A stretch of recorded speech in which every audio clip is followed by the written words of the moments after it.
Hey everybody, welcome to the channel. This is the J Crew Squad, Danda the Panda channel.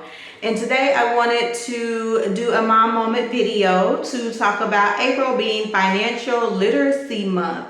So some of you may not have been aware of that. I actually think I forgot about that until I saw something online the other day. And so I wanted to make sure to do a video during April about it. Financial literacy is very important, especially for those of us who are moms or parents in general, because kids are expensive, right?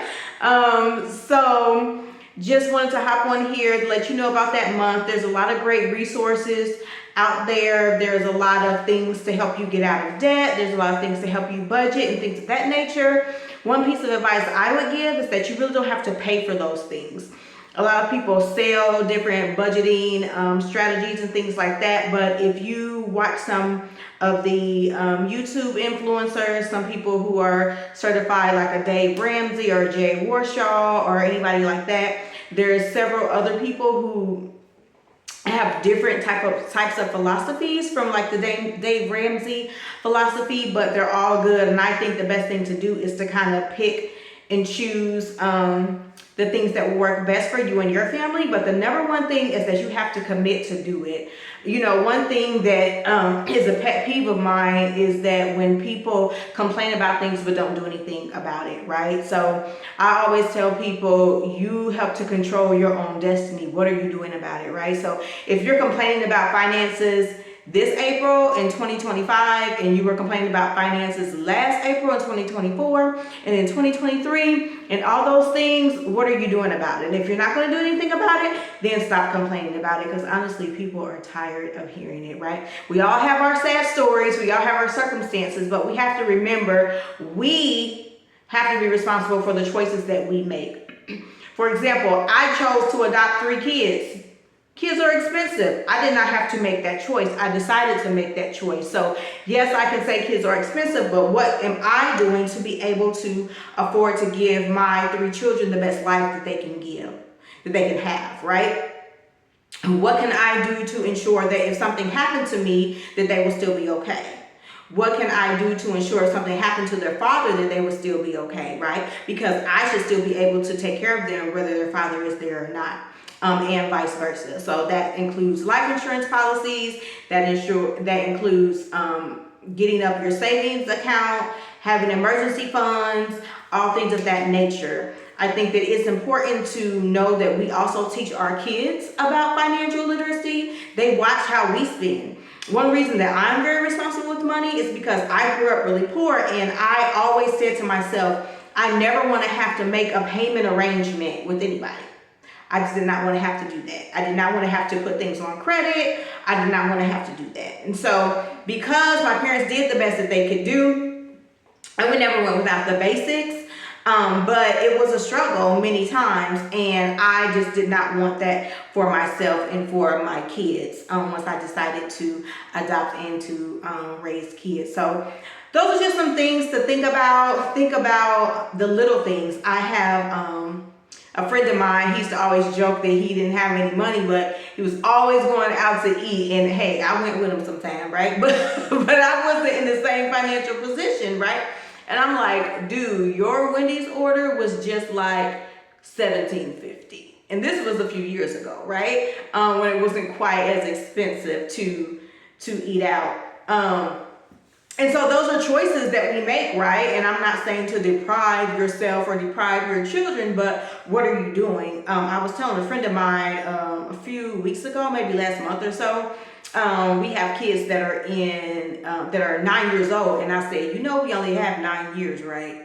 Like, then they're 18. And so if there's supposed to be a college fund, if there's supposed to be something like that, we only have 9 years. And it sounds far away when you say, oh, my kid's only in elementary school, my kid's only in the 4th grade, but it's only 9 years. That is not a lot of time to amass the type of money that you need. I worked in higher education for 16 and a half years before going to K-12, and now I'm back in higher education again.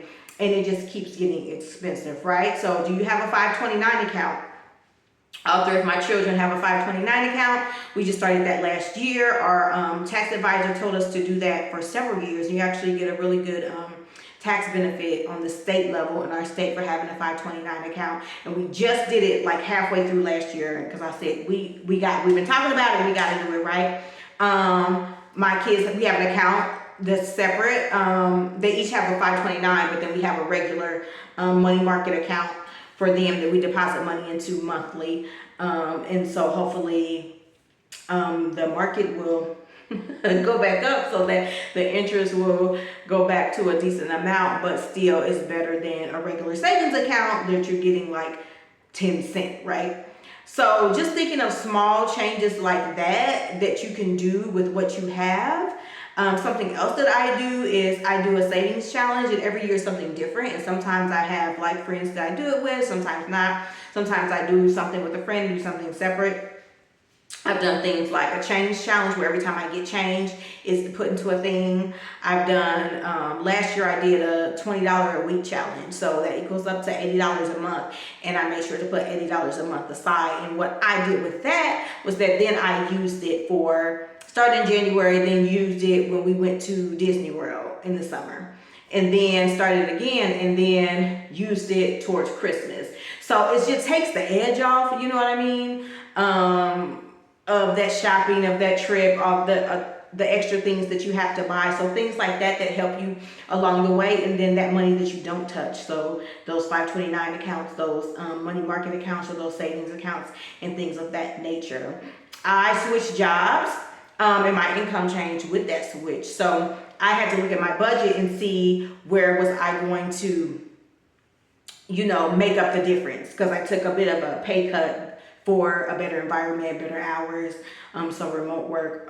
So absolutely love the change, but I have changed that at all. But it was a little bit of a money differential. So just had to look and see what I could do to make that up. And I did it, right? And so those are the types of things that you should be thinking about. Those are the types of things you should be talking to your partner about, or if you're on your own, making those long-term arrangements, making those plans that we have to do. And this is included as a mom moment because I just think it's really important, because a lot of times we end up having mom guilt, right? So we're in the store and your kid wants X, Y, and Z. Sometimes it's just easier to throw it in the basket and keep it moving, right? But if you're like me, I have 3 kids. So if you want something and that bag of chips is $5 and you want it, that's $15.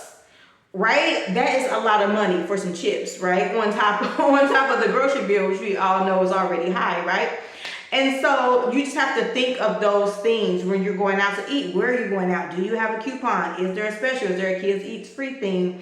Are you over your amount for that? Grocery store, are you using digital coupons? Are you eating what's on sale? Are you meal planning? Things of that nature. Do I do all that all the time? No, I don't. But I'm also not in a position where I'm struggling. So I think that it's important to recognize where you are and where you're able to let up and where you're not able to let up. And I know where I can and where I cannot do that. I am not balling by any stretch of the imagination, but I am debt free and I'm fine, okay, outside of mortgage. So some things I'm able to do. I think we have to talk about housing, right? And so sometimes it's the American dream to get a house, but if you're then house poor, is that really the best choice? Did you get a house just because you want to get a house and it's not really what you wanted and now you're stuck paying for it? Did you get a house that the amount of the mortgage you can't afford, right?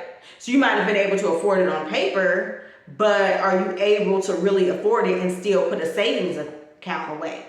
There's nothing worse than being a homeowner and you have an emergency and you're the homeowner. You can't call the landlord.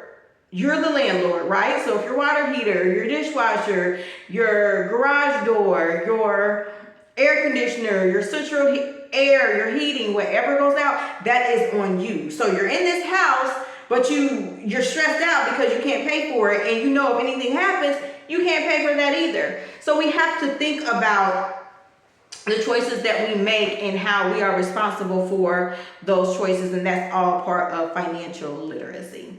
So again, April is Financial Literacy Month. There's lots and lots of things that we can talk about in relation to that. I might see if I can find somebody to bring on that can chat with us about it. But until then, thanks for watching, like and subscribe, and see you later.